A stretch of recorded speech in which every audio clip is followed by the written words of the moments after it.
जो हमारे पास second function है कि 4x minus 3x greater then है -2 से, इस वाले की हम लोग डोमेन और रेंज फाइंड करते हैं। तो इसको हम लोगों ने लिख लिया अलहदा से g2 of x is equal to 4x minus 3x greater than -2।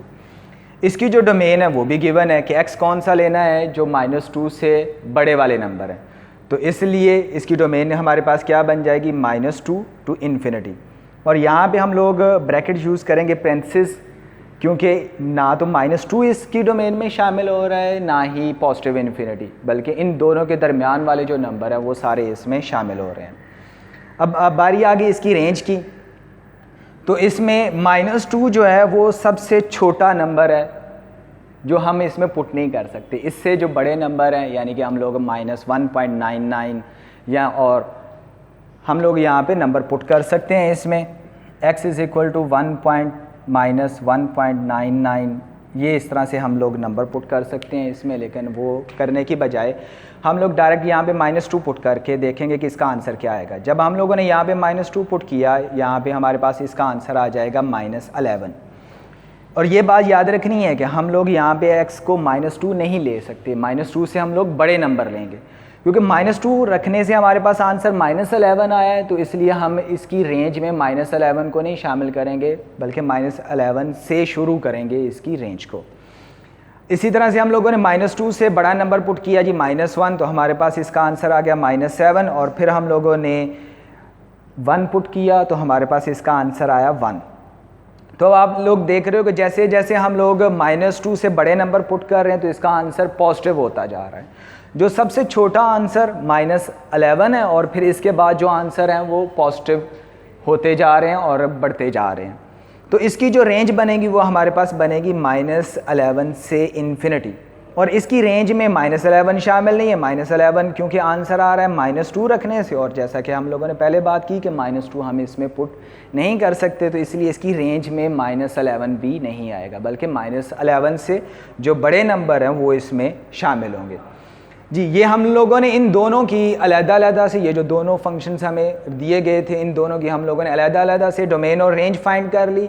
अब हम लोगों ने इसकी कंबाइन में डोमेन और रेंज बतानी है, तो उसके लिए हम क्या करेंगे, इन दोनों फंक्शंस की जो डोमेन थी इन दोनों का यूनियन लेंगे, domain of G1 union domain of G2। तो ये हमारे पास डोमेन बन जाएगी G की।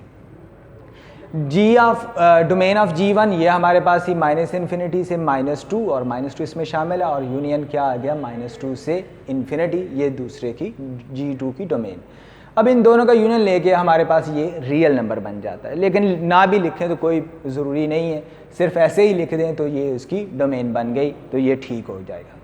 इसकी तरह से रेंज, दोनों की रेंज, G1 की रेंज और G2 की रेंज, इन दोनों का हम लोग यूनियन लेंगे तो ये हमारे पास G की रेंज आ जाएगी। तो हम लोगों ने यहाँ पे ये दोनों, पहले की रेंज और फिर इसी तरह से दूसरे की रेंज यानी कि G2 की रेंज, ये यहाँ पे हम लोगों ने लिख दी। तो ये हमारे पास जो गिवन फंक्शन है ये उसकी रेंज आ गई।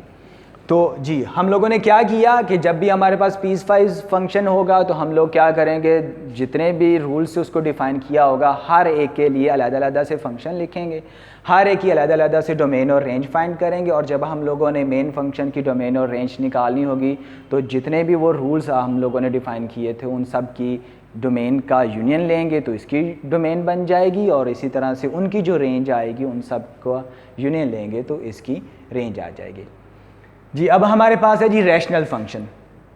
रैशनल फंक्शंस की यहाँ पे ये तो हमारे पास इजी सा फंक्शन दिया गया है। यहाँ पे पहली बात तो ये है कि देखें, यहाँ पे जब हमें उसने ये फंक्शन दिया तो उसने साथ में बताया कि x को -1 नहीं लेना। -1 ना लेने से मुराद क्या है, क्योंकि यहाँ पे हम -1 जब पुट करेंगे x की जगह पे तो ये डिनोमिनेटर में 0 हो जाएगा, और जब बटे में या डिनोमिनेटर में 0 हो तो ये अनडिफाइंड हो जाता है। तो इस वजह से उसने साथ में ये कह दिया कि x को -1 नहीं लेना, बाकी आप जो मर्जी ले सकते हो। तो इसका मतलब क्या है कि इसकी डोमेन जो बनेगी वो क्या बनेगी, ऑल रियल नंबर एक्सेप्ट -1, यानी कि -1 को छोड़ के बाकी जितने भी आप रियल नंबर्स हैं वो सारे के सारे यहाँ पे पुट कर सकते हैं और ये सब पे डिफाइंड होगा। तो जो रैशनल फंक्शंस हैं इनमें भी डोमेन आपको गिवन होगी, यानी कि वो इस तरह से बताएगा कि जो वैल्यू नहीं पुट करनी वो आपको बता देगा कि ये नहीं रखनी, तो इसके अलावा बाकी सारे जो रियल नंबर हैं वो उसकी डोमेन में शामिल होंगे। जी, इसकी जो रेंज है क्योंकि ये भी मैं बात कर रहा था कि ये इजी सा फंक्शन है, ये किस तरह से कि क्योंकि ये जो इसका न्यूमरेटर है इसकी फैक्टराइजेशन हो जाती है। अब देखें x square plus 3x plus 2 है, इसकी फैक्टराइजेशन हमारे पास हो जाएगी x प्लस 1 और x प्लस 2, और x प्लस 1 से x प्लस 1 कैंसिल हो जाएगा और हमारे पास जो सिंपल सा रह जाएगा x प्लस 2 फंक्शन, यानी कि g ऑफ x हमारे पास रह जाएगा x प्लस 2, यानी और इसके साथ उसने क्या दिया हुआ था कि x जो है वो -1 आप लोगों ने नहीं रखना। इसमें अगर हम लोग -1 पुट करें तो हमारे पास आंसर क्या आता है 1, ना हम इसमें -1 पुट कर सकते हैं और ना ही फिर इसका आंसर जो है वो 1 आएगा।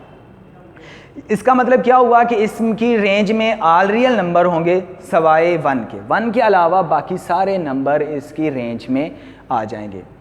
अब बात करते हैं कि अगर ये हमारे पास ये कैंसिलेशन ना हो रही होती तो फिर क्या करते।